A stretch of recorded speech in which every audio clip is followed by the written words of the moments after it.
Da-da-da-da-da-da-da.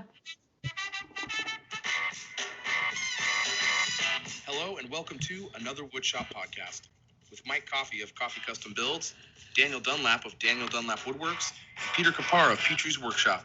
You can find us all, as well as the podcast, on Instagram and YouTube.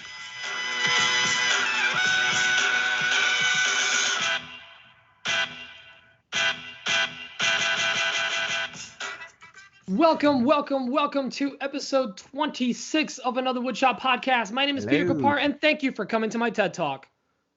Oh, God. What's going on, boys? Dan did not like that one. I did not. Can we start over?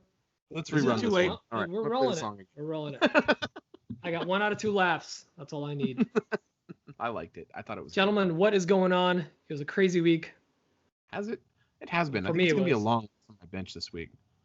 But before we discuss any of that, Oh, we got to get one thing out of the way. I really like Dan's hat. And that's Yep. because yeah. it's a Total Boat Like this hat. hat? And they're the sponsor of our show. Again, this episode's brought to everyone by Total Boat. Huge thank you to Total Boat. Thank you for the golf clap, Dan. It's well deserved on their part. We really do appreciate Total Boat. Thank you so much for supporting the show. Like I say every week, one of the best ways to support us is to support our sponsors. And Total Boat is our sponsor this week. So we'd really appreciate it if you gave them some love. If you're looking to try out epoxy, I mean, I always recommend Total Boat to everyone first and foremost. It's just the easiest to use, and I've had the least failure with their products, and by that I mean zero. So it's a really good stuff. It works really good. They have other products for finishing, and I want to say their entire finishing line has UV inhibitors in it. I could be wrong. I'm pretty sure Gleam and Halcyon both have that in it. So yep. Those definitely do. really great products, and we just really wanted to say thank you to them, because we really do appreciate it. So if you could show them some love, we'd appreciate that as well. Pete, is there something you'd like to say? Oh, is there? I would love to That's thank fast. our other sponsors, the patrons. I want to give a big shout out to all of our patrons. We have some new patrons too that Mike will read off in a bit. But if you want to help and support the show and make sure that we can keep putting out this awesome content for you guys, we're just saying it's awesome. We don't know if it actually is, but seem to like it. Make sure to check us out on patreon.com/anotherwoodshop podcast, where you can get a lot of behind the scenes content, pre-show. We occasionally throw in polls in there, and basically in a large way, that's what's going to shape the future of the show. We have a nice pool of people there now. It definitely helps us decide what type of music to play in the background while someone's talking. Thanks, Mike. I wasn't even touching my phone. I don't even know why that We're happened. leaving that in. Can you get off of TikTok while I'm doing this? No, That's our patrons. it's my son's music playlist. It's the Spider-Man theme song. And the last 20 seconds have basically been the pre-show for an hour. Yeah. So if you want to see the hilarious pre-show or hear the hilarious pre-show and get to see everything early, make sure to check us out on Patreon. And of course, you'll get that, you get a sticker of certain tiers, which is pretty dope. The coveted Dan Dunlap sticker. Is it dope? It is. We built up enough hype Pretty around it, dope. like Apple with the new iPhone originally when it came out. Dan's Oh, we might have one in sticker. stock. Now, Mike, I believe we have 7 new patrons this Again, week. it's crazy. I do want to do an editorial note real quick. Last week, I said Brian Thibodeau, and he wrote Dan. I don't know why he didn't write me, but he wrote Well, Dan. actually, he wrote the podcast. Oh, okay. I thought he wrote you. He So basically wrote me. it's I mean, it's Brian Thibodeau. So I needed to get that in there, get that correction in there. Yeah. But The Z is silent. it's Ryan Tzibidfro. No, this week we got Nate Warner of Creative Grain. We got Will King of Will King. We have Jan. Oh, hi Jan. We have Britt Witkowski. She's on the old IG over there. We've got Making It at Home. That's Steve. We have Tim Williams, and we have Adam Barnett. Thank you so much, you guys. That's Thank you so Thanks, much. another big list. It's crazy. I can't really, we can't believe it. Every week we're like, what? It sounds people right. like us. People like Crazy. us. It's happening. We have friends. So yeah, we have those new patrons. We really wanted to thank them so much. We really do appreciate it. So thank you for supporting us, supporting the show, and supporting what we do. We love doing it. We really appreciate that you guys love listening to what we're doing. So thank you so much. I think now that we've got that out of the way, I think we need to know Dan. No, you don't do that. You don't We do every that. week with this crap. Every week. Every single week. Really like. I just want to dance. All right, Dan. What's on your bench? Who, me? Well, I said Dan. Yes. So, Oh, I mean, Pete can my answer it. Dan. Am I Dan? 5 Cheladas deep. 4 Cheladas. Thank you. Okay. The walnut desk. I'm still. Same one? Yes. Yes. I started installing the drawers today, and I like scalped my finger. That hurt a little bit. And it turns out one of the pairs of drawer size is bad, so I had to reorder some new ones, and they're not going to be here till September 15th. Yay! Besides the walnut desk, which is like an ever like, it's a thing that's just going on and on and on. On Tuesday, I got a new tool in my shop. Yes. Yeesh. And that was a Laguna 8-inch helical head wedge bed jointer from Macbeth. I'm so pumped on that thing. I'm so excited for you. I know, like, I've had several people message me, and they're like, "We thought you didn't like jointers." Well, you were pretty clear that you didn't. Look, you said they were useless. I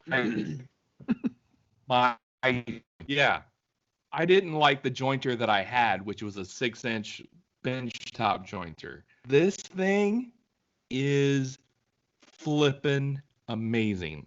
Yeah. It is crazy. I mean, I ran a piece of bird's eye maple through there today that was just like really tore up. Bird's eye pine. Just because it has so many like undulating.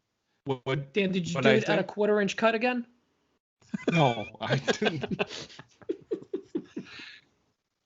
That's a little inside joke. Let's make it an outside joke.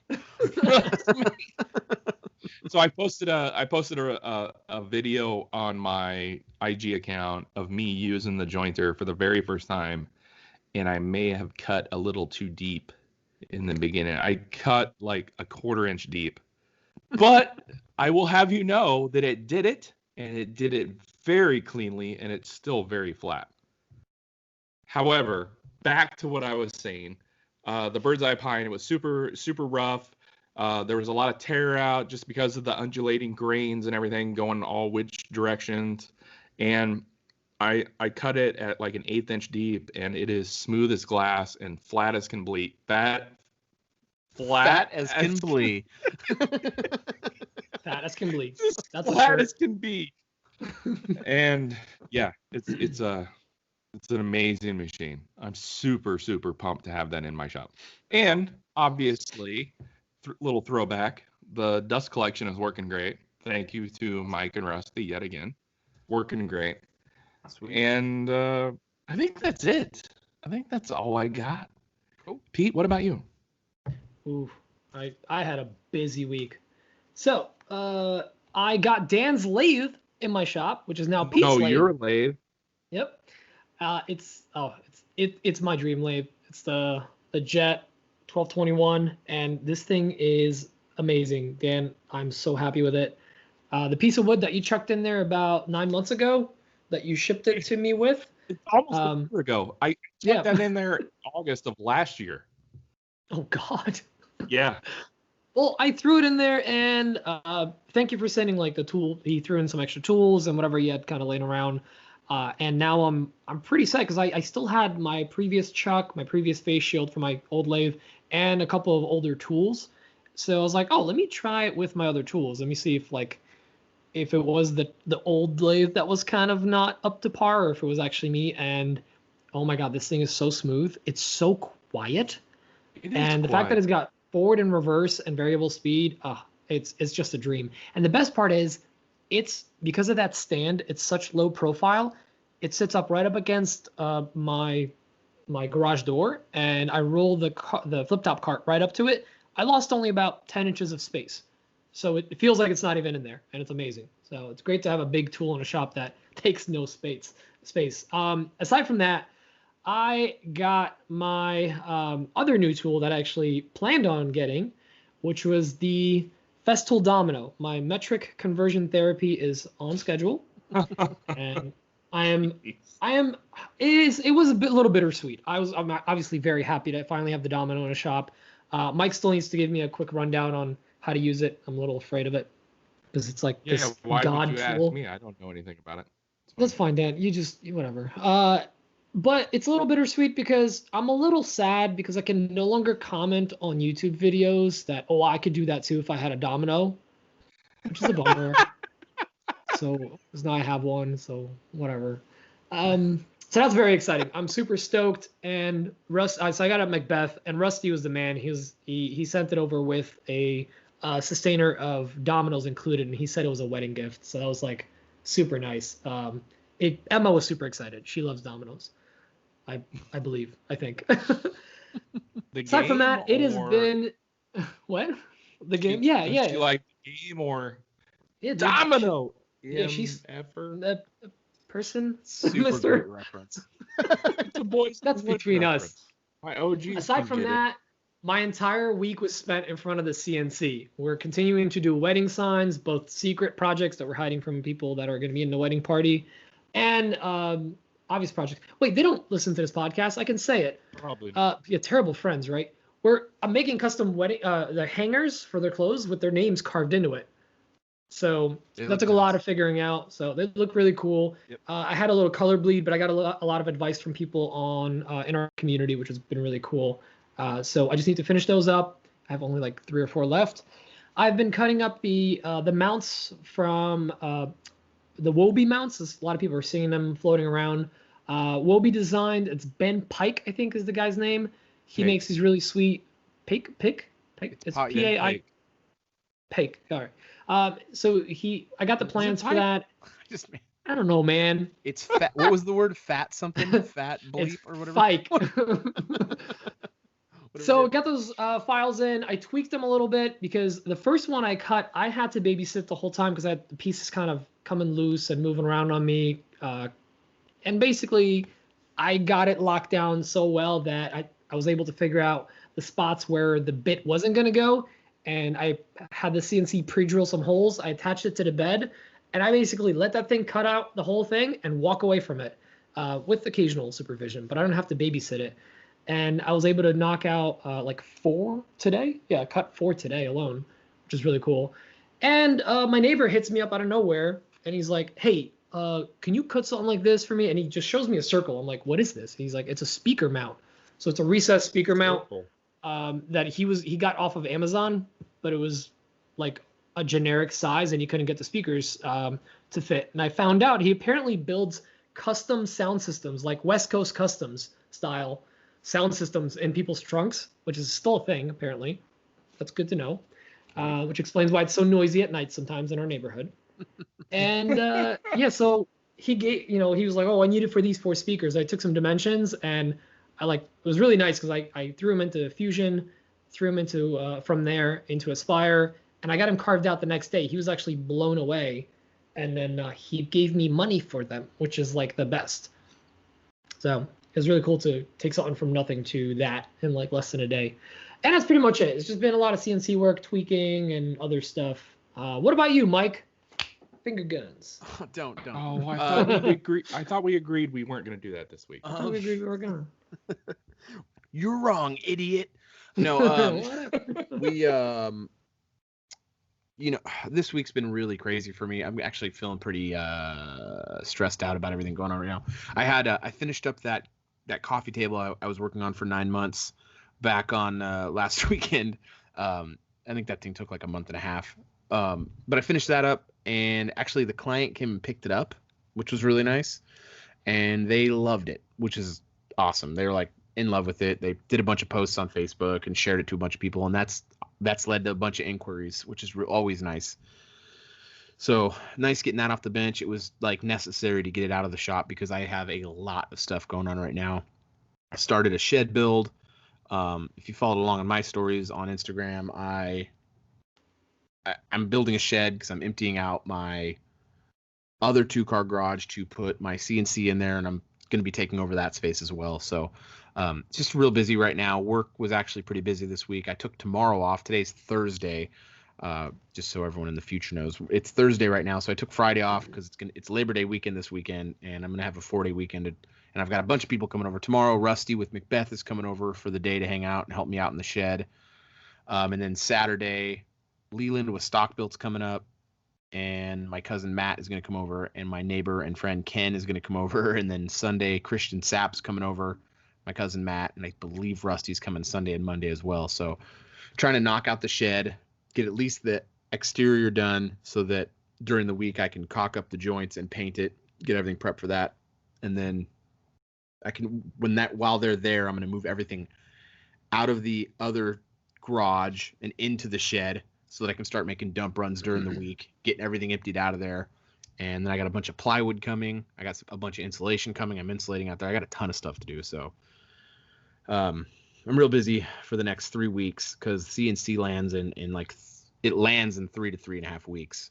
That's so crazy fast. Yeah, I got to get going. Yeah, when they called me on Monday, Laguna called me Monday and was like, hey, it can ship in 3 weeks. I was like, because originally they told me like 5 to 9 weeks. So I think they always do that to, make it sound really great when they can get it sooner. That's what I do. And a surprising delight. Yeah. Oh, sooner than you said? Smart. Yeah. Yeah. So classic. Hey, we're outside. Where do we put this? Yeah. Yeah. So we're here now. We're here. We have the CNC out front. No, so they so that's really exciting. It's just been really busy. I'm not really. I'm in this like weird like flux right now where I can't really start a project because I don't have everything put together. Everything's kind of in this like disarray in my life, and it gives me a lot of anxiety when I don't have things like locked down.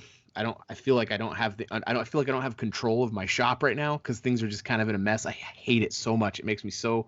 I walk out to the shop and I'm just kind of like walking around and like doing robot hands and staring at stuff awkwardly and stuff. And it's just like Dan can relate. My hands. Yeah. What do I do with my hands?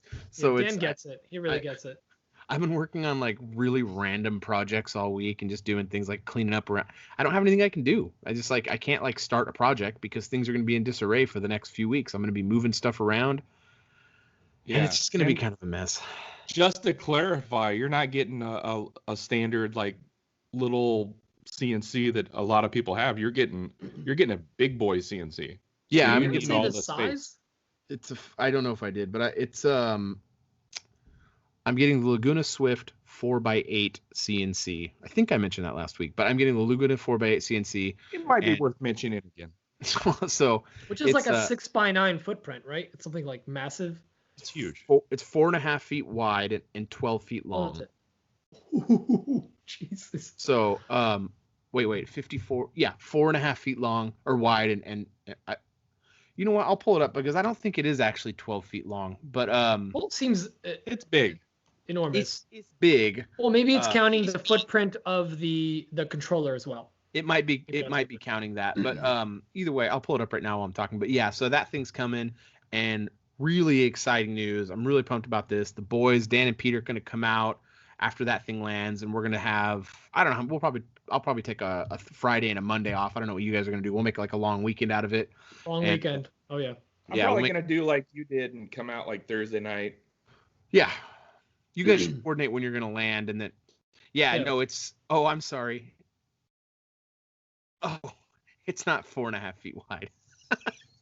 It's 78 inches wide.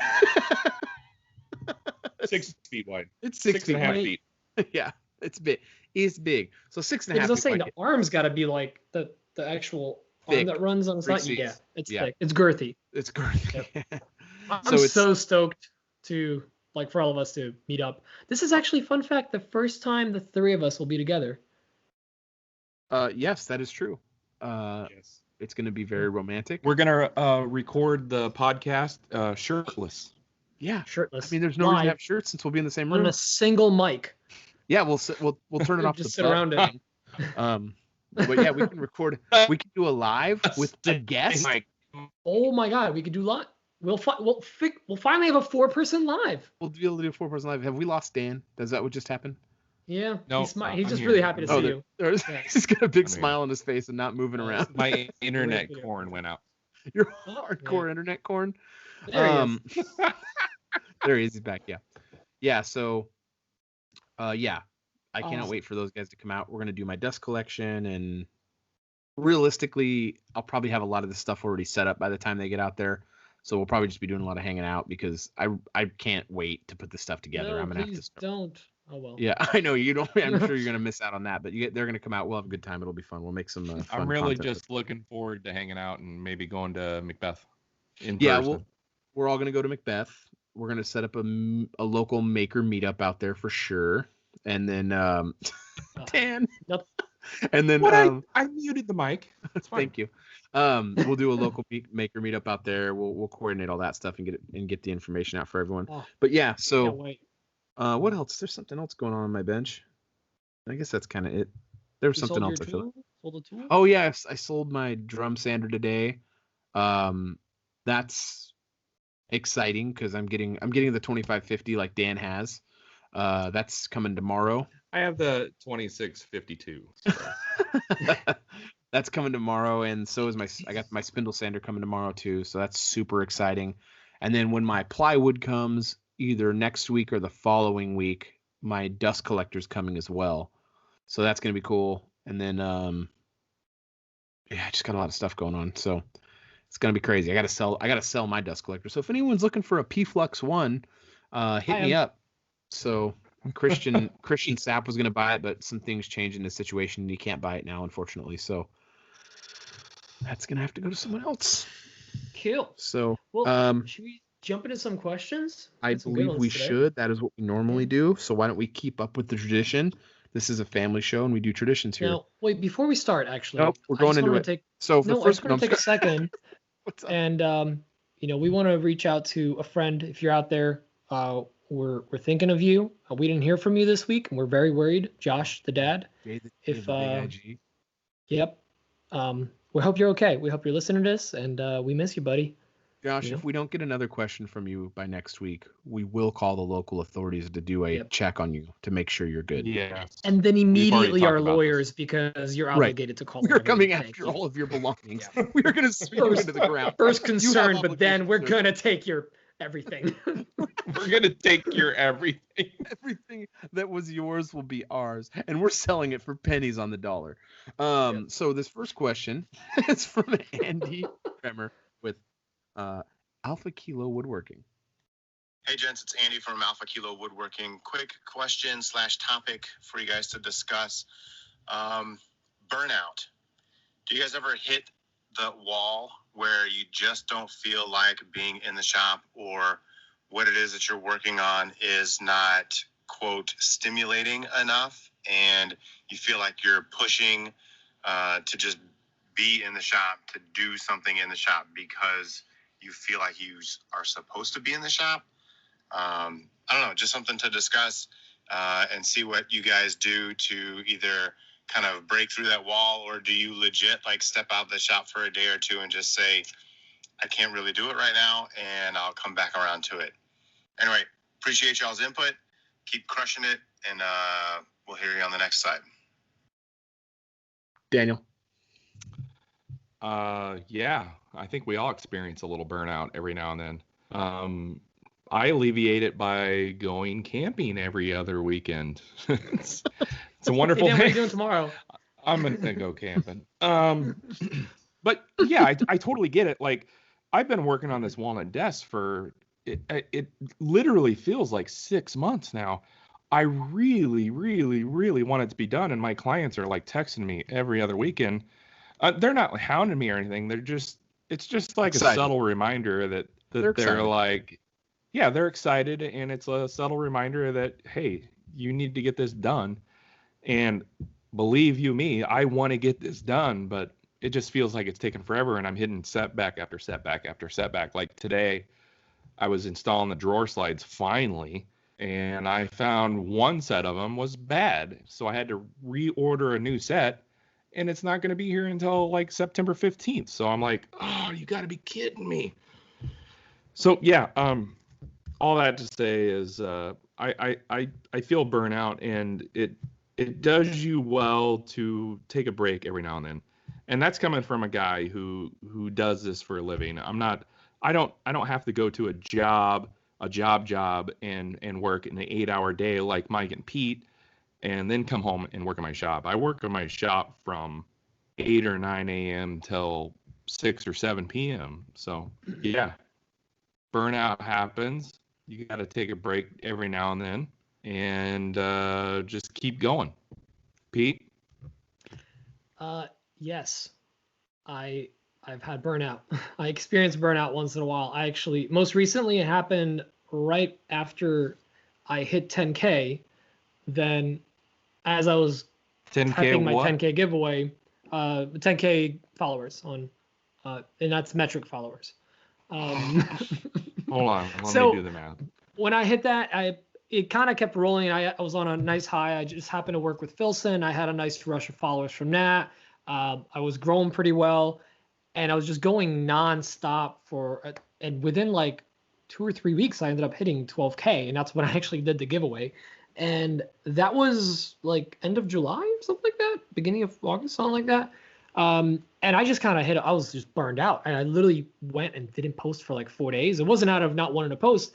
I just got in my own head of like, none of this is good enough. I need to post like a video. I got to keep this train going, and overthinking it made me kind of like burn out. And I was just like, I'm not going to post today. I'll post tomorrow.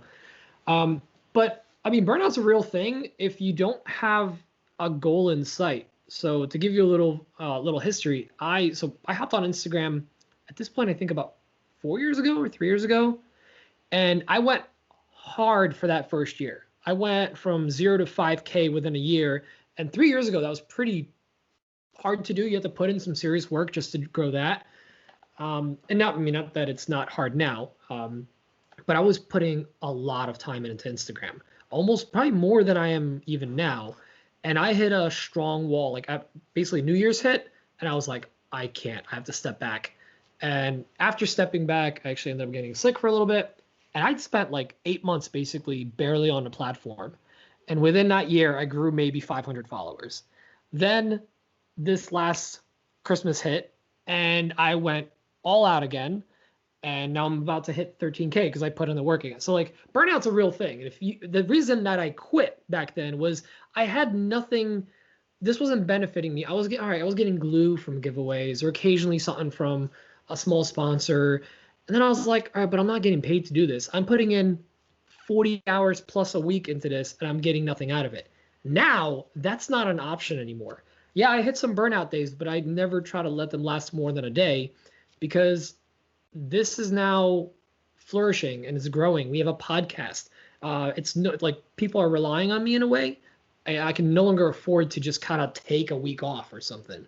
I might have days where I just take a day from posting, or I say, you know what, I don't want to deal with Instagram today. But when you have something that you're working towards, or if it's a business and it's actually bringing you something in, like an income, you gotta really focus on it, because then it's a bit of a job, and you don't just have burnout from a job. You can't just not go for a week. That's the way I look at it. What about you, Mike? Mike the Machine. So, I mean, yeah, I do. I get burnout for sure. I don't know that I get shop burnout. I think the only thing I really get burnout is Instagram. Yeah. So his question was about the shop. I mean, I get burnout on Instagram. Sometimes I message you guys. I'm like, I'm not gonna be on Instagram much today, and even then, I'm still on like a ton of times. But for me, I'll take it easy. Like I'll maybe check in like twice or whatever in stories, and I'll just reshare stuff. But I just need a break sometimes because I'm on it a lot, and it's just a lot. It's a lot of work. I mean, I have a day job, and I work for my family, and that's a lot. It's a lot working for the family. And then I have this other thing I'm trying to grow, which is another job. And then there's a social media aspect, which is like another job. I mean, it's just another job. And then like I'm trying to get YouTube going, and it's so hard for me to get a video out every And then on 2 top of weeks. that, just recently, you and I both signed up for another social media. Yeah, thing. me and Dan are working for TikTok right now, which isn't even a joke. Like we're doing that. So we've got that going on. And then there's the podcast. So, there's these things in it. And I'm not complaining. I'm just putting a perspective into reason why I get tired sometimes on things. But for me, the shop never gets old. Sometimes I usually go in these cycles, and these guys have seen it. I go into this 2 to 3 week cycle where I just kind of go, Yeah. and I sleep like 5, maybe 6 hours a night every night. And it's usually a Thursday for some reason, but I just hit a wall and I just have to be done with. I just be like, I'll go out. I go into the shop. I'm like, I can't do this tonight. I got to go inside and I just watch some dumb show with my wife. We sit in the living room. I'll start editing a YouTube video while we're sitting there watching like New Girl or something like that. And it's like or another Woodshop podcast on YouTube. Yeah. You know, it's tough. It's a lot. There's a lot going on. I was telling these guys before the show, you know, this week right now, I feel like I'm really having a hard time balancing everything this week. It's really hard this week. I'm just have so many things going on right now, and this week is really hard. And it's the thing we were just talking about. Me and Dan are doing this thing with TikTok, but that started this week, you know. And it's just like another thing. Like it just started this week, and it's like, of course, I got to get this shed built. I got to get this remodel done. I mean, I'm really excited about the CNC coming in 3 weeks, but if that shop isn't ready, I'm going to be working around a CNC trying to get this remodel done, and it makes no sense. So it's great for holding boxes. I've used mine to store boxes. It's great. Yeah, it's like a workbench. It's just one of those. Sounds like a Dunlap move. Yeah. Yeah. So I can't. I have to get these things done, and there's timelines I have to hit. And it's like Pete said with the podcast. You know, we're so grateful for all these patrons. But the three of us, we go, hey, we have to stop our personal lives to get the content out that we've promised the patrons. You know, they're literally paying us for this stuff. It's just like any other customer order. We have to get it out. So there's these things we just have to do. You know, there's things we do out of monetary obligation. There's things we do out of self obligation where we want to see growth. If you want to see growth on Instagram, be prepared to put an absolute ridiculous amount of time into Instagram. So for me, I like to continue to see that growth. You know, I talk to a lot of guys who have made it, you know, farther along the road on an Instagram thing or in YouTube, and they're like, I'm just not seeing the growth anymore. It's like, well, you're not really putting yourself into it anymore. It's kind of obvious that you don't care as much. You've kind of hit the road, and you kind of thought you could I mean, there's a point where you can go, okay, I'm going to just kind of ride the flow from here. But it doesn't work that way with Instagram. Nope. You have to just keep giving it everything you can, and as soon as you stop, it stops. So you just have to understand that if you're going to stop, it's going to stop too. You're not going to be able to just coast on these things. Like you have to be everything. Content is king. You have to be putting out content. Yep. And that is exhausting. So, and the actual shop doesn't burn me out. So long. I love the shop. I actually come here to relax. Yeah, super duper long answer is the shop actually doesn't burn me out. That's why I love this so much, because I go into the shop and I'm just like, I love being in my shop. I love it. I just love it. I'm not fixing anyone's problems. I'm in there for just me, you know, and it's my time, and I'm doing something I absolutely love. So for me, the shop does not burn me out. Recording myself in the shop burns me out. That is what burns me out. I agree 1,000%. When I want to relax or whatever, I'll go out in the shop, put on a little music, and just chill in my shop and catch up on all the little social media things that I need to do. Just kind of kick back in my shop. It's my quiet time, my quiet me space. Yep. It's our space. So that's my answer. I know the boys answered, so let's call that one good. That's not the right one. This next question is from Lee. I can't remember what he called about, but I bet it's about woodworking. Hey guys, it's Lee from Regal Street Woodshop. I was wondering what apps or software you guys use to edit your videos. And another quick question: when you're making your videos, do you think it's a good idea to take a short snippet of that and throw it in your reels, and then maybe make a longer version and throw that on IGTV, keep the main video under a minute? What's your process, and what are your opinions on that? Thanks, guys. I will take this one first. I edit everything on an app. It's an iOS app called LumaFusion. For me, it works for me. I know that a lot of people like to use programs like Premiere, and DaVinci is another program that's free. DaVinci Resolve. There's other editing. iMovie. A lot of people. I mean, I think April Wilkerson and DeResta still use iMovie. Dan uses iMovie. His hand's coming up. You can't see that because This is a podcast. But yeah, if you watch the video on YouTube. Right. There's a lot of options out there, but the answer is for me is I use LumaFusion, and I really like it. I'm really comfortable with it. I don't know that it's the best program, but it's what I've gotten good at, and I'm really fast with it now, and it's good for me. As far as the question about Reels, I don't really know the answer because no one really knows how Reels works because there's no stats still. There's no way to check numbers on there. I have like several videos over 100,000 on there, but I don't know what that means. Like, I don't know if they're just, I mean, one of them has like 120,000 views and it's got 4 comments. It doesn't make any sense. Like, I don't understand it, you know? So I don't know if it does anything or not. I've kind of stopped putting anything on Reels. I think if you want to just see like massive view numbers in comparison to what you normally see, you're going to want to post on Reels.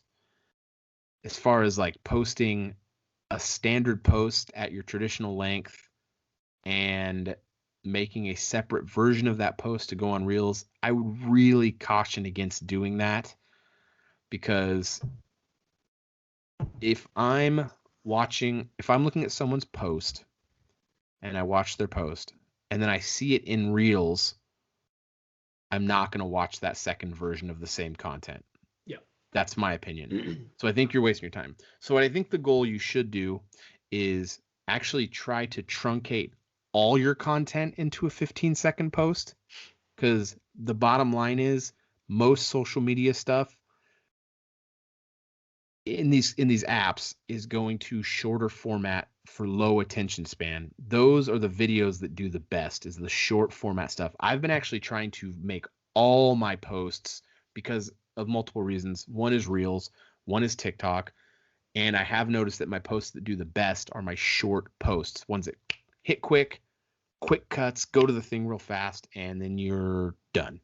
And then they've actually watched, not just in 15 seconds, they can watch your entire video, which is full retention, which means your video's got full retention, which if you don't know what retention is, that means how long they stayed on your video without clicking away. And your post does well because they watched 100% of your post. So I would say make short content and then don't make anything else but short content. Pete? So for me, I wouldn't post the same thing. Like you said, I wouldn't post it twice. What I would do is maybe take a highlight or a part of that project and throw it in as a reel, something real quick, like maybe you just prepping something, and then do a video of, what you did after you prepped. So kind of continue it, especially if you're going to drop it into your reels and into your feed, then people see a continuity there. They see that, you started with this project, it was a reel, then it went to maybe a photo of it, and then a video of you actually finishing that project. So a lot of times, with these projects, it takes a couple of days for us to finish working on some kind of piece of furniture or just something that we don't get in a shop all the time. It's nice to show people snippets, and it's just another way to show them that. So think of it like a story that goes in your feed. And yes, you can do some editing and you can make a full-length video in 15 seconds. Like people have all these little crafting videos. Micah's got some good ones out there. So does Dan. I tend to not do too much of a story, just kind of portions of a project that may be catchy. I throw some music on there and add it in there. But that's just my take on it. I see the value of Reels long term, but right now what it is it's the new format. We gotta live by it. It's the new IGTV, and one day they're either gonna continue it, or it's gonna stop, or it's just gonna become another format, just like photo, video, or reel. What about you, Mike? I'm going back to me. I'm pointing to myself because sorry. Yeah, I got you. I do think you should be posting to Reels and your post. So there's an option before you hit post to go to Reels and to your feed. I think you should be doing that. I am not. I will tell you that I'm not. I really don't care about it right now, to be honest. I just don't care. I'm kind of at the spot where I'm just kind of going to do what I want to do until they give me insights and numbers on Reels. I don't really care about it because I really like to analyze things in numbers. So if they do like the IG route and take a year, I might have to succumb to it and just start doing it. I was doing it for a week. My problem is I really like to see numbers, and if I go into my insights, if I go to my profile and I go to insights in there and I see that I have like 50% less interactions with my posts, well, it's because they don't count the reels into those insights. So it makes me go, oh man, my stuff's not doing very well. Well, it's probably doing fine, but I have no way of tracking that. So sorry, Dan, I didn't mean to take into your turn. So for me, it's really just a lot of number stuff for me. It's really important to me because I really like to deep dive stuff, as these guys know. But Dan, go ahead. Sorry. I don't have a whole lot to add. I will say that at first I tried to like double post things into reels. I would take some of my good performers from like a regular IG post and try to truncate it into like a reels post. And it didn't do so well. Some of them did okay, but I try to keep everything separate. So if I'm going to do a reels, I do a reels. If I do a regular post, I'm going to do everything is completely separate. I don't try to double post anything.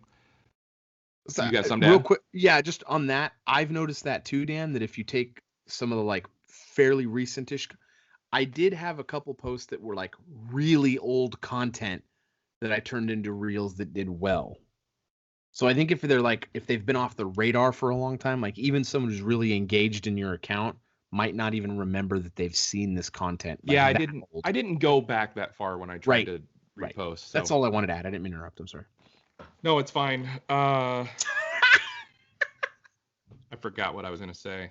Oh, and so he also asked where we edit. So Dan, I'll talk about that. Oh yeah, where I edit. I use an app called InShot that I really like. I do a lot of my IG editing like right on my iPhone. I don't do a whole lot of external editing. I've looked into LumaFusion and I might jump to that sooner or later because it does look robust and really really nice. But for quick editing for IG and TikTok, actually, I do editing on InShot and I really enjoy it. It's super simple and I've gotten really good at it. So, Pete, back to you. Yes, sorry, we're getting beating a dead horse here. But one thing so I use InShot as well. And for video editing, even though I haven't put out a full video, what I've been using is DaVinci Resolve. And I do actually really like it. It's fairly robust. It's got a lot of potential there. But the one thing, and this big shout out to Mike, the thing that's really, I think, made the biggest difference in my videos in the last 30 days has been Epidemic Sound. And that is a sound or audio subscription platform where you get royalty-free music and you're fully covered. If there's ever a copyright strike or anything like that, they will take care of it. And it is absolutely phenomenal. I have gotten so many compliments about my music in the last couple of weeks that I didn't think it was going to make that big of a difference. And not only that, but obviously we're getting married now. So we literally went through it and found like wedding playlists and basically threw it, we threw that together and we're going to use it for just like walking down an aisle and stuff. So it's got a lot of good resources there. And I think music is a big part of it nowadays. So can I say, so with Epidemic, so I used a service before, the built-in service to LumaFusion, and I got 3 copyright strikes on YouTube that I had to like offload the video, re-edit out music, and then it's a pain. Like if you haven't done a YouTube video, you don't understand how difficult it is to get a video uploaded and get your description all set and all that stuff. It's a nightmare. But with that being said, Epidemic, I've not had any issues. It's $15 a month. It's for me worth every single penny. Like it's so worth it because it's just the music is really good. There's this find similar feature. So like for a YouTube video, if like you want to keep a similar tone for your music across your video, you can hit this thing and it finds all the songs in their database that are like that. And you can do a genre and like mood and like type of stuff, like happy, epic. Something that like took me, the thing that took me the longest before was finding music. Yes. It takes me no time now to find a music that I think complements my video. And I don't want to do a shameless plug, but if you're interested in it, reach out to me. I can give you a referral link. I know Pete probably could too. Reach out to me. I can give you a referral link. Don't reach out to me. I don't have anything. Dan does not have it. But yeah, if you are interested in it though, and you want more information, let's not beat this dead horse anymore, but reach out to me or Pete, ask us about it. It really is. It's like I said, $15 a month. But if you're doing this real seriously, it'll pay for itself. And it's well worth the money because just time is money. I mean, $15 is nothing So for me, it's just absolutely worth it. So let's go to this next question from, is that good? Next question? Yeah. Okay. Yeah. Van Blaircon. We're going to go to Matthew Van Blaircon with Blaircon Woodworking. He's got a question about woodworking. Hey guys, this is Matthew from Blaircon Woodworking. And my question for you is this. What do you guys use to remove surface rust off of your cast iron tabletops? I've heard about a lot of different methods. I've only tried a couple and didn't have very good success. So what do you guys use? What's your method? And then what do you do to protect your cast iron tabletops as well? Thanks, guys. Appreciate the show. Keep rocking on. Dan? WD-40 and a 3M Scotch-Brite pad. Is that right? Scotch-Brite. Scotch-Brite pad on my random orbit sander. Same. I mean, it's money. It's a money it works perfect. Yes, I can't think of the words. Yeah, Money. Money. It's a great combo. And what you do to keep rust off your machines is don't get them wet. I mean, what are you doing? Putting drinks on your saw? No, paste wax. Paste wax on your saw, or whatever your cast iron is, I guess. It works great. Or even WD-40. But I've heard a lot of people like, oh, don't put WD-40 on your saw. Yeah. Dan, did you read the instructions on a Laguna when you put it together? No. They recommend talcum powder or baby powder. Really? They do, don't they? Yeah. Yeah, they legit, like it's in a book. And it's apparently a method. I didn't learn about it until I put that thing together. I wiped all the grease that came on it off with acetone. Oh. And then I WD-40'd it, yeah. Mike, what about you? Sorry. WD-40, yeah, Dan's just falling asleep, I guess. WD-40 with Scotch-Brite, I do the white light duty ones, and then I hit it with T9 Bow Shield is what I use. I like that stuff a lot, but paste wax is great, and just let's move this one along here. Ditto, yeah, so that's all I do. Pete? Mine's a little different. So to refinish, or basically if you got a couple of spots, yeah, I use nice kielbasa. I rub it on there. The oil is really soaking to cast iron. So if I'm just touching up a spot, I'm probably gonna use like a little abrasive pad, like the Scotch-Brite pad. And I actually did a test a while back I did a side by side because I was restoring a cast iron rigid table saw that was in really bad shape. It was as orange as the rigid logo, and I did everything. I did WD-40, Coca-Cola, vinegar, evapo-rust, and like a couple like off-the-shelf rust removers. Of all of them, the best one was vinegar. Best results, and it was just the liquid and then a Scotch-Brite pad, and that was it. So vinegar for me always did the best. And if I'm just if I'm just cleaning up a spot, Scotch-Brite pad. But if I'm fully restoring, as you guys know, I used to get a lot of old old tools, and most of them were rusted. That's why I got a good deal.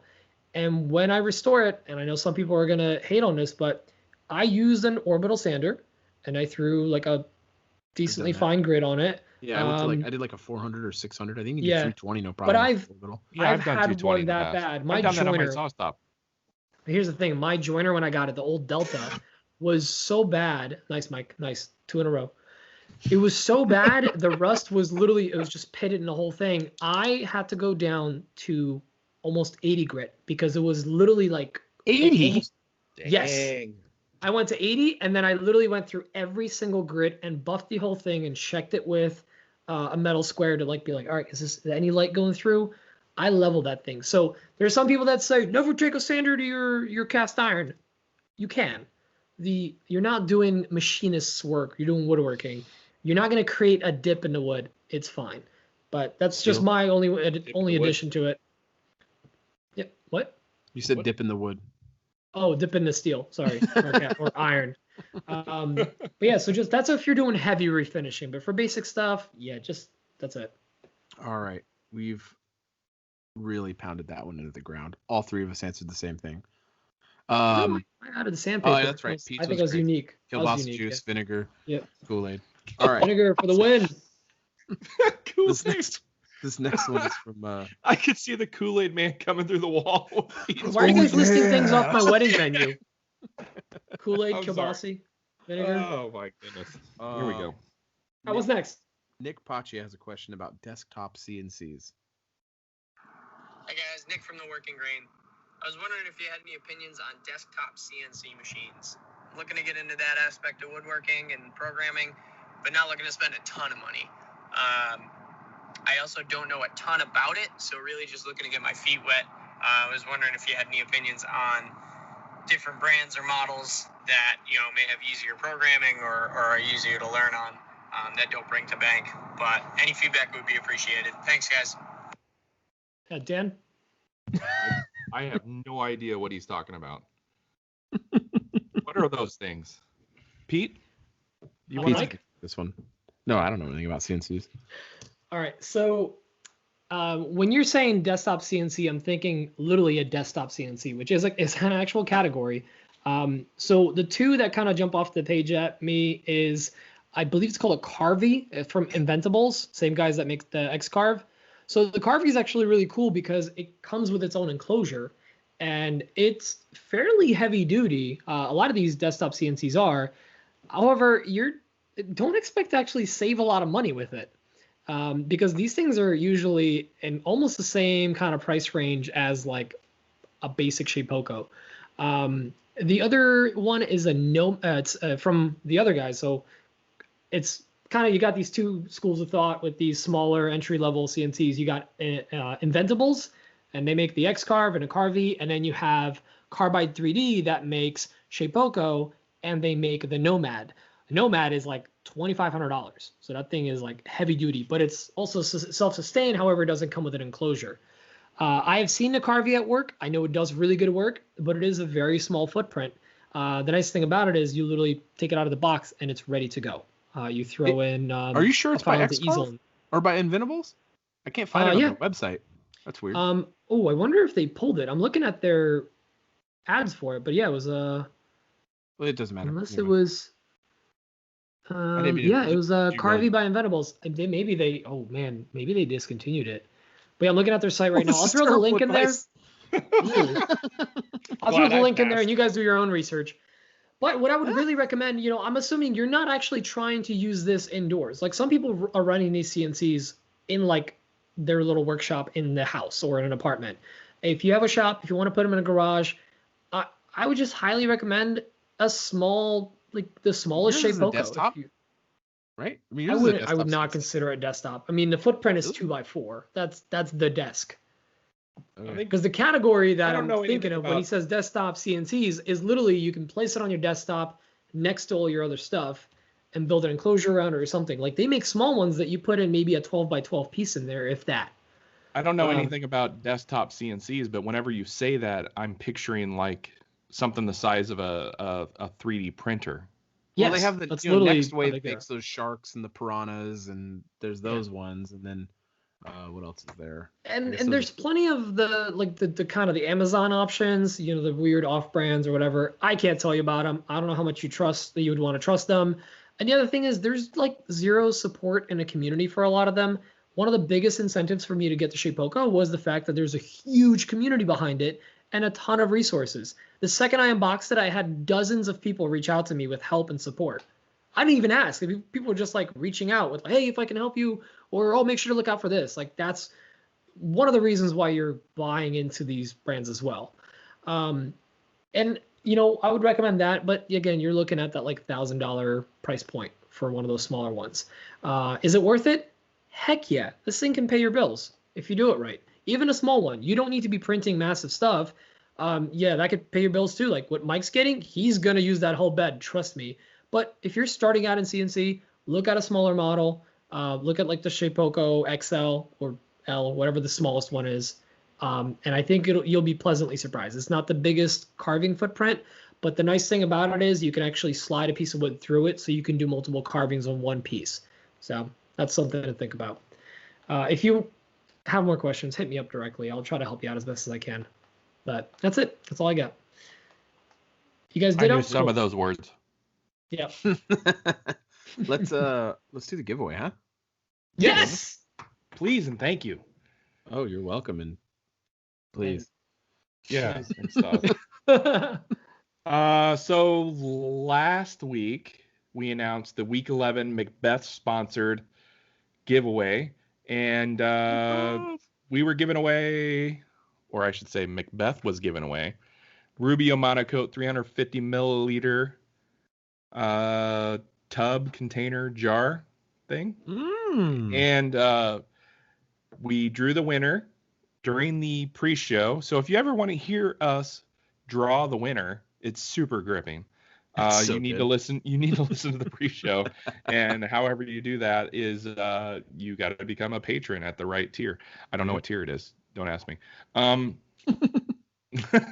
The winner of week 11 Rubio Monocoat was Sons of Butchers Wood Shop. I've already reached out to them. Congratulations. I've already reached out to them. They gave us their shipping info already, so congratulations to those guys. Very cool. Week 12. Ladies and gentlemen, week 12. We are on week 12 of the giveaway, Mike. That's crazy. Macbeth. I would 3 say months Pete, of giveaways. Pete left, I guess. I guess Pete quit the show. No, Pete quit the show. Here, I'm getting a beer. Oh, there he is. Okay. So week 12, sponsored by Macbeth. We're giving away a Bessie strap clamp 2-pack. That's a $35 value. Ooh, those things are nice. Those are nice. Those are very nice. Those Yeah, come in handy whenever you're doing things that require strap clamps. I love Bessie. Any case joinery? I have one option for the code phrase this week, and I think it's a winner. So yeah, I mean, sure thing. Actually, Pete just said it, and that is Kool-Aid rust remover. Okay, fine. Let's do it. Oh yeah! Oh yeah! But he breaks through cast iron. So if you want to get in on the Bessie strap clamps, sponsored by Macbeth, you need to send us Kool-Aid rust remover on our. You need to send it to us on our IG account, Another Woodshop Podcast, or you need to email it to us at anotherwoodshoppodcast@gmail.com. Thank you again to Macbeth for sponsoring this week's giveaway. Thank you, Macbeth. This week and every week, right? I should say. Yeah. They're a giveaway sponsor. They're the best. This right into questions? Yeah, let's go back into questions. Let's do this thing. This is from this guy has a lovely accent. I believe he's from New Jersey. His name's Ash with Woodworking Whiskers. Yeah. Picture. Evening, boys. Ash from Woodworking Whiskers, down under. Yep, that's not a knife. Templates. Now, if you don't have a CNC machine and you don't have a Tyler handy, and, I could order one from Tyler, but, I'd have to take out a second mortgage on my house to pay for the postage, which I don't want to do.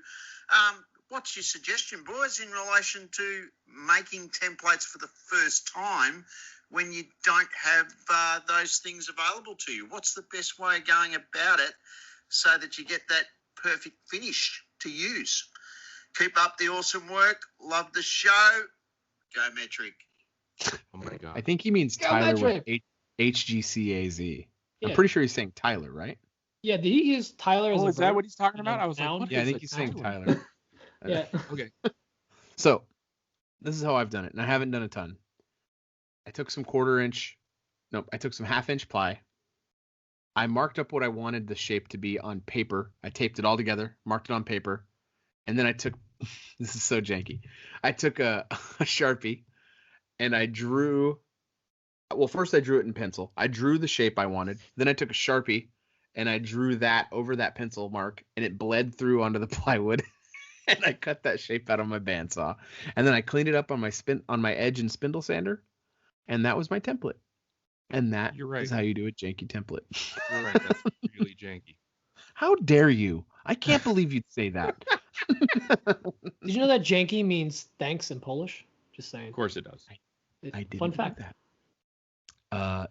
Dan, how have you done templates in the past? Well, I started out like you with a piece of paper. The way you're wording that feels like an attack. It kind of is. I guess I could do it like you. I would print my design or whatever on a piece of paper, and then you glue stick that to your workpiece. Glue stick it or spray adhesive, whatever you want. I've done Pick that your too. poison. And then you would cut that out just outside the line with your bandsaw or a jigsaw or your coping saw or whatever you have on hand. You don't want to get on the line. You want to stay off the line a little bit. And you sand with whatever you have, your random orbit sander, your spindle sander, whatever sander you have, you sand up to that line. You make fine adjustments, and then you have your template. Yeah? Yes. Oh, I'm Dan, sorry. you were I was correct. coughing. Pete, what would you do that is probably Not my identical to CNC? what I would do? Yeah. I think well, this the you way can't, I you You see- can't can't use your CNC or your Tyler. No, this is pre-CNC or Tyler. I can't use Tyler either. So no, when I was first starting out, I would just print out templates, and if they were larger, I would just have overlays on pages, and then I would carpet adhesive it onto a piece of MDF or plywood, so like Man, you align really it all did on make that there. paper come- And then after that, I would, because this is pre-bandsaw, I would cut it out with a jigsaw and then like sand the edges, and not even on a spindle sander. Like I would sand the edges, and that was my template. That's what I used to use. So and I would just leave like the carpet adhesive paper on the top because I wouldn't care. That was my early template work. After that, the only thing that changed was really like bandsaw, and then eventually CNC. You graduate to that. That's it. I guess we can move on from that. Cool. one, huh? Let's move on to the next one. Thanks, Let's go. Ash from Jersey. Ash from Jersey. Ash from Jersey. Good eye, mate. All right. Good eye. That's South Jersey. Yeah, thank you, Ash. They This call it next one pork is- roll instead of Taylor ham. This next one's from Kamani Strayhorn. This is a long one, but he's got a cool story. Check it out. Hey guys, this is Kimani from I Made a Thing on Instagram. I have a question, but I want to start off with a testimonial to the power of this podcast. I called back a while ago on the t-shirt worthy slab this mahogany that episode, asking about shop upgrades and Father's Day gifts. And the consensus was that I should look at getting a brand new table saw to replace my little Ryobi, and to definitely take the money and run. So I went with those suggestions. I got a gift card from my wife, and I told my mom that I had a question submitted on your podcast, and she decided that her baby boy was internet famous, and she decided to contribute to the pot so that I can get my table saw. So after a little shopping around online, I found a really good deal. I went out, and I'm now the proud owner of a 1632 Laguna drum sander. Deal was too good to pass up, and I just had to go for it. So that leads me into my question. Finding deals online, Facebook Market, OfferUp, places like that, and I guess dealing with people in terms of like negotiating and haggling for prices and stuff like that, or just dealing with non-responsive people when you're actually trying to buy what they're selling. So, do you guys have any tips for that, or good places to look, or things to check for when you're buying stuff online? You've already helped me out once, so maybe I can strike gold again. Thanks, guys. I think this has to go to Pete. Yeah. Oh, yeah. As the foremost expert on buying used items. Okay. So if any one of you have ever sold anything on Facebook Marketplace or Craigslist, especially Facebook Marketplace, because they have this annoying button in Facebook Marketplace that you can just automatically send to the person, hey, is this still available? Yeah, no crap. It's still on here. Why are you sending that? As someone that's sold things on the Facebook Marketplace, I would list it at night. I'd wake up in the morning to 50 of those. I'd respond to all of them, and maybe one or two would respond back. So think of it this way. The next time you're reaching out to somebody, don't just send out a generic message. Just, change that text, because you can actually change it. Say, hey, I'm interested in this. Can you tell me a little more about it? Or do you have any pictures of this? Or what model is it? Or whatever. Actually show some interest, because when I sell stuff, when I see that generic, is it still available? Or in my area, I get them in Spanish a lot. And people are just like, because Facebook auto translates. And I'm like, well, yes. And then we try to have a conversation, but they half the time don't respond. Just try to show some actual interest. You're more likely to actually get that deal. As far as haggling, don't crazy lowball people. Give a lowball fair offer. Lowball it to like something reasonable. If it's like, if you think the tool's worth $100, they're listing it for 150, and you say 50, like, don't be a jerk. They're gonna ignore you probably. And just think of it on the other side of that. It's just a person like you usually. It's people that are listing stuff on there. Usually it's not too shady, especially on Facebook Marketplace. You can see their profile, other stuff they've sold, and like actually have some kind of like link to a person. Usually, personally, I get a little sketched out when it's like a new account with no picture or anything. I kind of don't bother because somebody's being shady. So just think of the other person on the other side and how you'd want to be dealt with. Provide some information, ask some good questions, show interest. That's it. Do you guys have anything to add? Ditto. Nope. To everything you That's said. it. I sold a few things on the Facebook Marketplace recently just because I've upgraded some things, and it's been a very pleasant experience. And just like Pete said, I will respond to the people that actually show interest and add a few words to the initial inquiry instead of the generic, is this still available? Yep. So Pete nailed everything right on the head. Thank you. Appreciate it. It's one thing I'm good at, buying used stuff. That's why we keep you around, Pete. Thanks, kid. Let's go to this is KJC Epoxy and Wood. Is that what it is, guys? Wood and Epoxy. Yep. Wood and Epoxy. This is with Karen and Justin. They have a question about woodworking. Question for the podcast. Hi, this is Justin with KJC Woodworking Epoxy. Nailed it. I've recently batched out a couple of cutting boards, and I was wondering, do you guys ship out care instructions with your cutting boards, or you just expect them to kind of figure it out on their own? Pete? As the foremost expert on cutting boards on this podcast, yes, absolutely. Shut up. Yes, absolutely. You want to send out some care instructions. Not finishing them. Hey. I complete them. I don't finish them.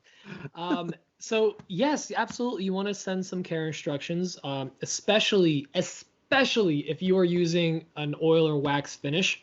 I mean, for some of these, what kind of finish would you use? Well, some people use a varnish Kool-Aid for their cutting boards. Even like Odie's, when Odie's cures, it's definitely like it's got a kind of a like it's a harder finish than just putting oil on it. But that's an oil-based finish, is it not? It is an oil-based finish, but I feel like it has like a actual like it cures, It whereas wax. It does harden. Yeah, it doesn't so much harden, but the wax kind of like solidifies. It's basically what I'm saying is like it's different than just like dipping it in oil. Especially if you're doing just dipping them in oil or something like that, you have to provide care instructions because as soon as people don't know to not hit them with soap. They've been washing everything with soap their whole life, and then you give them a fancy cutting board, and they're going to hit it with soap, and then it's going to lose all of that luster. So you want to provide some care instructions. I also include in mine refinishing instructions, but I say provide in there instructions for like, hey, if you want this refinished professionally, send it back to me, and I can do it for a fee. And that's that. That's what I provide. I don't, however, provide Daniel Dunlap wood butter. Which Daniel Dunlap, do you provide wood butter? Yes. All right, on to Mike. Dunlap goop. Dunlap goop. Go, Dan. You answer. Oh, yeah. I provide instructions, but I don't tell people not to wash them with soap. Yeah, I tell them if you're gonna wash it with soap, make sure you rinse it off immediately and dry it off immediately. And I will give my Daniel Dunlap goop along with the board, which is just it's a mineral oil, beeswax, and a tiny bit of coconut oil finish. And I tell them to reapply it, as needed. I use the salt and lemon method on my instructions. Yeah, that works too, but I'm kind of abrasive and completely disagree and say that you should be able to wash them with soap and water. Just dry them immediately. You don't want them soaking. The biggest thing that I tell people is don't ever put them in the dishwasher. Don't ever soak them in the sink. You ever see an end grain cutting board that went through the dishwasher? Yes, I have. Oh. And I had somebody reach out to me and say, why'd this happen? I'm like, well, I told you not to do the thing and you did the thing. So, but yes, I to answer the question, I do include care instructions. Yep. Mike? I include care instructions with mine. I even make, we'll call it Daniel Dunlap boulder butter. I did the same thing last season. Last holiday season was my first cutting board season, but I did the same thing that a lot of people do. I did the mineral oil beeswax mix. You melt it down. It's like you're all in $16. You got enough to give out to everyone for the whole season. It's nothing. You put them in these little jars. It looks adorable. You put your little sticker on the top. You give it with your board. It's like a little thing. So, and then they have this. It looks super pro. Like when you give it to the client, like I made this. I put my boards in a craft paper bag. I wrap it with the brown craft string twine. It has my business card on there. It has care instructions. It has a little jar of this. Comes in a bag. It's delivered by my butler in his limo. It's super pro. No, that's what I'm doing wrong. That's where you do. No, you really you put those things in there. I mean, it's this whole like pomp and circumstance with all these things. It makes it look really cool. It's like pennies of extra added cost.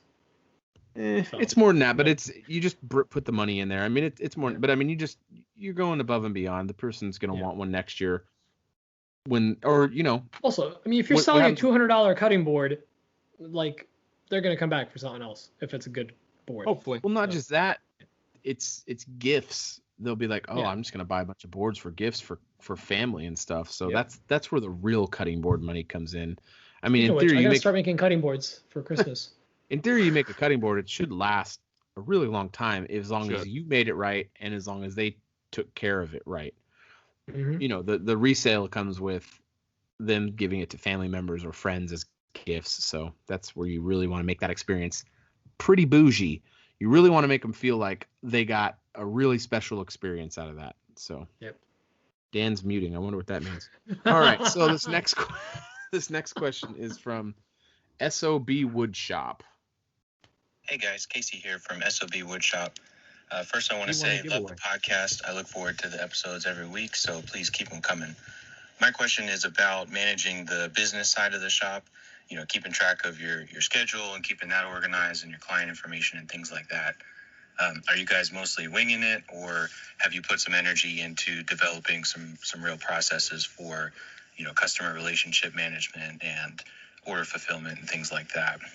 And if you have some processes, have you found any productivity tools to make that easier other than the typical, Google Calendar and things like that? Thanks, guys. Dan? I'm mostly winging it. I don't do a whole lot of repetitive things. I don't do a whole lot of repetitive things. Right. So you don't have multiple projects on your bench at once. You're like, I'm going to finish this project. Now I'm going to the next project. Right. Makes sense. But when I did work at that other shop, we used Trello a lot to keep track of things, which is a really great app, and you should look at it if that's something that you need to do. I don't have much else to add. What do you do, Pete? Well, right now a lot of my business is done through Etsy, and it just kind of handles the customer list for you. But what I do is I have a master sheet that I keep in my numbers in the cloud, so I can use it on PC, Mac, whatever. And that has the date of purchase, or in this case of Etsy, it's the date I ship it, the items, the name of the client or brand that I'm working with. And that's for everything that's incoming and outgoing. So every purchase I make, for the shop, like if it's consumables or whatever, or if it's a sale, it's got their name. And then I list what kind of category it falls into, if it's in or out, and then where the sale was made. If it was Instagram, via email, word of mouth, neighbor, whatever it might be. And then I have a notes section that I add any additional stuff. I find out that's all the categories I really need. However, if I have like a couple of custom orders that doesn't come from Etsy or anything else, I have a whiteboard in the shop, and they're going up there with a date, what it is, and any dimensions I need to know. And then if I get enough of them, like around the holidays, I'll actually have I'll make little slips that I'll have the name, the item, the dimensions, type of wood, and I'll throw it up there. It's usually for cutting boards and stuff. So that's how I keep track of it. But that main master list is all I really use for tracking it in the end. Dan, yes, let me back up a little bit. Yes, I also have a little whiteboard next to my desk here where I keep track of coming and going and stuff that I have on my bench. Like I've been working on this walnut desk for like weeks now, months probably, but I have other orders that are like backed up. So I have everything written down and I keep track of stuff that way, I guess. So sorry to cut you off, Mike. No? Oh, it's fine. Fine for me. I'll tell you what I do, and I'll tell you what I'm working on doing. What I do now is I don't get many sales from Etsy, just like a few. I thought I was going to start picking up, and it didn't. I get most of my stuff through my website, which is great. At least I get stuff somewhere. But I use Wix for my hosting, which I don't necessarily recommend or not recommend, but they have really good order tracking on there, and all your fulfillment stuff's built into it. I'm sure Squarespace or other ones have that as well. But mine has it. It's really great. I have great ways to track on there. It's really nice. So that's nice. Orders, like custom orders that aren't part of my inventory items, I also use a whiteboard. I also use my calendars. I use my reminders. There's all these different things I use, and I'm currently on the hunt for a good all-encompassing single app where I can keep track of all this stuff. Like I know big companies use Salesforce. I'd like to have something like that that's not that expensive and it's really small. I'd like to have more than a spreadsheet. I'd really like to keep, client databases, all these information I can have on them for future use and stuff like that. So I think that'll be really helpful, and that's stuff I'm currently seeking out. Right now I'm on top of the stuff I mentioned about what's on my bench. There's other things going on. I'm getting my sales tax stuff lined out finally, which I needed to do a while ago. I'm getting that lined out. I'm trying to really get all the back end things. I think it's Brad Rodriguez who talks about systems and having systems in place for your business. And that's the stuff I'm working on right now, is having systems in place. I want to have systems. I want to have a day where I fulfill orders from my web store. I want to have a day where I do this, a day where I do that. I'm trying to get these systems in place so I don't get overwhelmed. So that's a really good point. Brad had a really good talk at Workbench Con about systems. Oh, I missed that. Really? Yeah, weren't you in there with me? I don't think so. Or maybe that was the one I took after you left. Yeah, it must have been, because I didn't go to that one, unfortunately. It was a really good talk. Yeah, but yeah, those are things I'm trying to implement in my small business, is self-sustaining systems that I can rely on within my organization. So yeah, it's hard to do, and it takes a lot of discipline.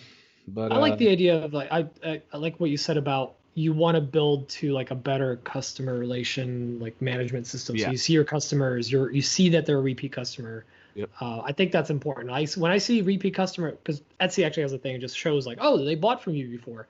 I might like throw an extra item in there or something, extra incentive or whatever, like reward them. And with 3D printing items, it's a little easier. Obviously, I'm not gonna, if they're buying a cutting board, I'm not gonna do another cutting board. Exactly. So just throw in a coaster. But it's nice to reward these people. Or if I see their name and I'm like, oh, that's this guy and I know him, and I hit him up on Instagram like, hey, your thing's coming out tonight or going out tonight, and then I just update him on it. I think that's very important. Yep, for sure. Building relations. Good stuff. That's it for questions. What? Is that it? I mean, we're at an hour and 18, so we're a little short. I mean, do we want to do a written-in question? Sure. Grab one. Any written-in questions? Yeah. As soon as I log into iCloud, and we're gonna stall for a little bit. How are you guys doing? Stalling. I don't know if I want to grab a written-in question, because I'd like to start making a way through it. It's not that we don't appreciate written-in questions. We just get flooded with the voicemails. I don't appreciate them. Ouch. No, I'm just joking. Jeez.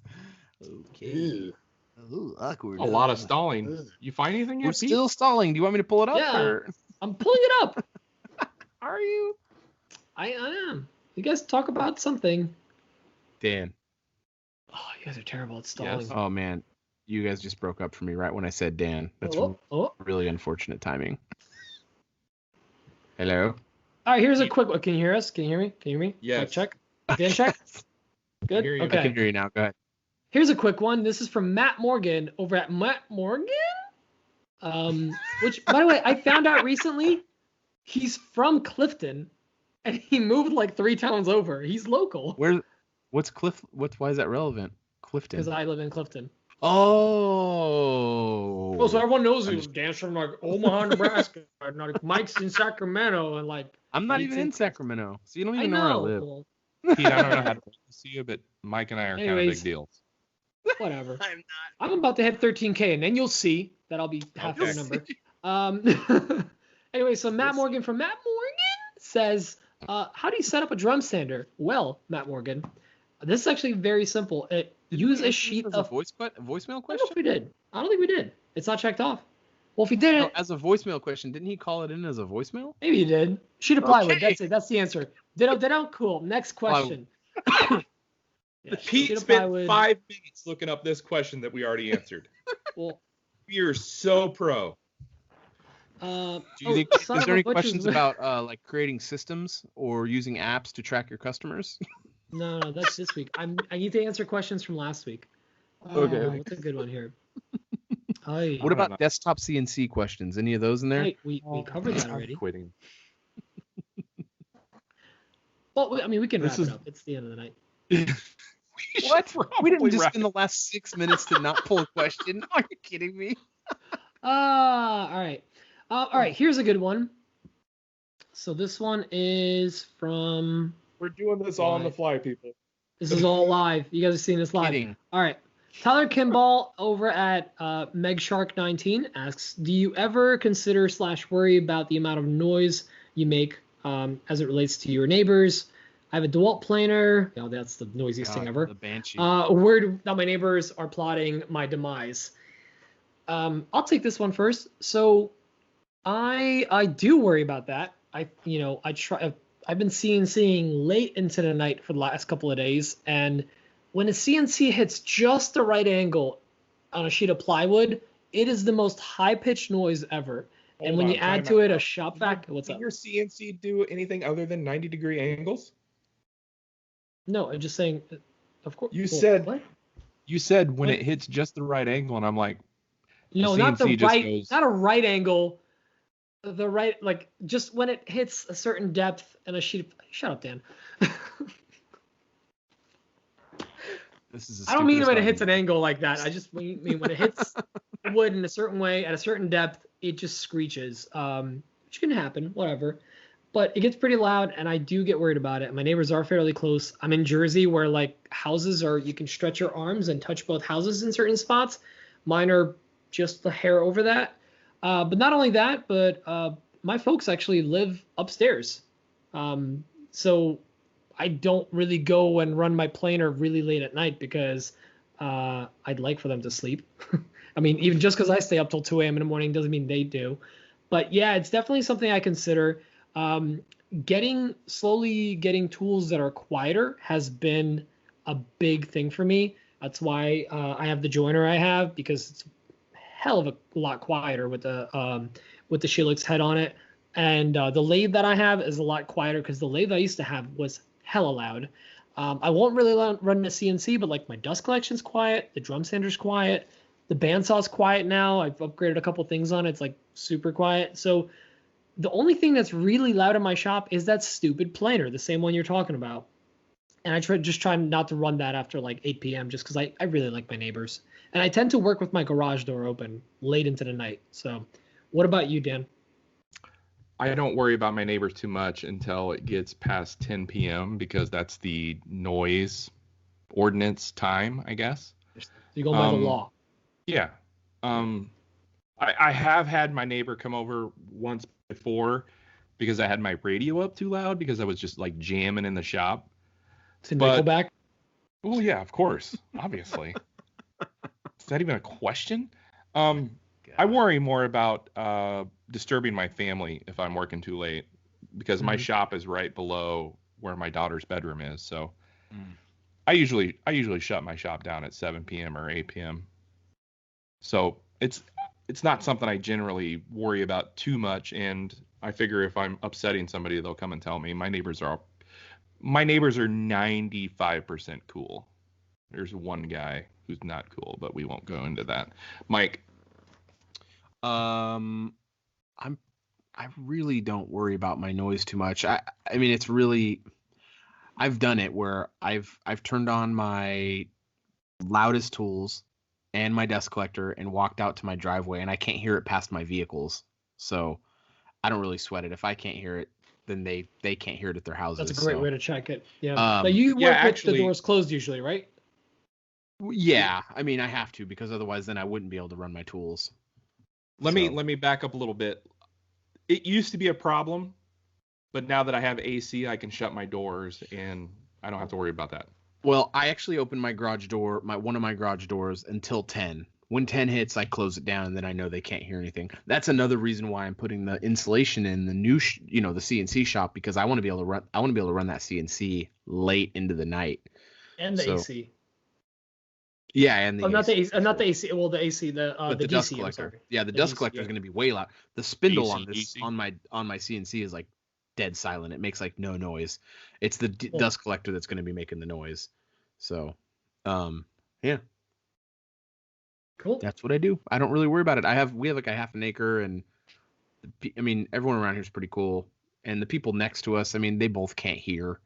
They're like in their 70s or 80s. They can't hear anything. Like if Phil comes over and he's like, "Hey," I'm like, "Hey, man." He's like, "What?" I'm like, "Hey, Phil." He's like, "What?" He's like turning up his hearing aid and stuff. It's fantastic. Great neighbors. So, Well, that's great. so yeah. Anyway. But yeah, speaking of hearing, we would love to hear some voicemails from you guys. If you can call in, yeah, you like that segue? Solid. That was really Yeah. nice, nice. Pete. That Yeah, it was was. So we would love to hear some voicemails. Voicemails. Well, English is ruined hard. that Words are right away. hard. That ruined it. You guys can, of course, call it in to 754-CALL-AWP or 754-2255-297, or the best way to do it is record it in the voice memo app on your phone and email it to anotherwoodshop@gmail.com. We love that you send them in messages on Instagram, but it doesn't really let us export them, so please don't do that. We love I'm you. actually going to say, if we get voicemail questions in Instagram, we're not going to actually play them on the show anymore. It's just too much work. So Yeah, if we get them if on, we don't play it that one time, we miss it. It's like it goes away, right, or something. Or is that no, just- but it's just too hard. I have to export. Yeah. I have to screen record, put it in LumaFusion, edit it, export it as audio, bring it into the server. It's a pain in the neck. So it's just not. We can't do it. You just need to send them into the email or call into the Google Voice line. I mean, it's just we put it out there every week. That's where people got to leave voicemails. Or you can write in a question, as you saw today. We read two. One What we a already answered. smooth segment that was, too. Holy Yes, it smokes. was. Man. Super smooth. Mike will edit that down so it's just smooth Oh, no. transition. No, he won't. I'm gonna No, actually he edit. won't. No, he won't. I'm gonna add in more dead air. Yeah. It's gonna be really Right, good. just more dead air. I'm gonna find a Crickets soundtrack and it's gonna just be playing loud. Also, you guys are terrible at stalling. Well, and also if you're We did worried it about, again? if you really, well, okay, You guys are If you're terrible worried at about your stalling dead neighbors- air for 2 seconds. just leave it in there. We are Like, on top of our 10 game today. Well, if you're worried about your neighbors hearing noise and you want to test and see if loud noises can be heard at the end of the driveway, I recommend that you blast Another Woodshop podcast or any of Yeah. our stories, TikToks, or YouTubes on your in-shop TV and check from the bottom of the driveway. And you know what? While it's playing, just let the whole thing play. That's fine. And make sure to check us out. If you want to watch the video or listen to it, check us out on YouTube. Subscribe to the channel. We're going to be dropping some stuff there and hopefully in the future, maybe doing some other stuff. So if you definitely don't want to miss it, subscribe to the channel there. We don't have our own handle yet because we need 100 followers, but just search Another Woodshop podcast on 100 YouTube. 100 We need subs. subs. 100 subs. 100 subs. We need 100 we need 'em. subs, and we can get that fancy Get name. the lingo right, Pete. 100 subs. Sorry. Yeah, we really Not on the would Yelp like, house. we really would appreciate it if you gave us a sub over there on the YouTube, so it just share helps us with get some friends. traction. There are people, actually, speaking of Tyler with HGC, he was like telling me how he prefers to watch I think I was saying the same week. Do people watch podcasts? But I guess they do. I guess it's a thing they do. So Tyler was telling me that's the only way he likes to listen to podcasts. So When you watch the podcast over there, you get to see our facial expressions. yikes. Yeah, It You is want more to see entertaining, Dan though. mute himself and lean to one side and make a funny face? I wonder what he's doing. scratchy best. something. Hey, 5-star What? reviews. 5-star reviews. Yes. We need 5-star reviews. We need Always. like Pete said, we need the questions. We really appreciate the patrons so much. And outside of that, we really appreciate everyone who listens and supports the show. If I do every week and every day, we get people who are sharing the show and their stories, and we reshare them. We just really appreciate it so much. It really does, from the bottom of our hearts. We really do appreciate that you guys support us so much. There's all this, everyone says, "Oh, this community is so great." This community is really great, and it gets kind of trite sometimes, but like it's really true. This community is really supportive, really great with each other, and we just really appreciate it. So thank you so much. And again, I wanted to say thank you to Total Boat. They are really awesome for supporting the show. We really appreciate them. They've been really clutch. We really appreciate that so much. So thank you, Total Boat. And then of course, Macbeth, thank you so much for sponsoring our giveaway every week. They're very supportive of the show. Rusty is very supportive of the show and supportive of us individually. He's really great. Macbeth's And really great. Really appreciate it. Oh yeah, they've been great. Yeah. I mean, he's really dug into the community hard. He knows what he's doing. So anyway, yeah, that's all I wanted to say. You guys got anything else? No. I love you guys. I love them long time. All right, guys. Why don't we wrap this thing up, all right? All right. Love you. Bye. Bye. Love you long time. Kill it.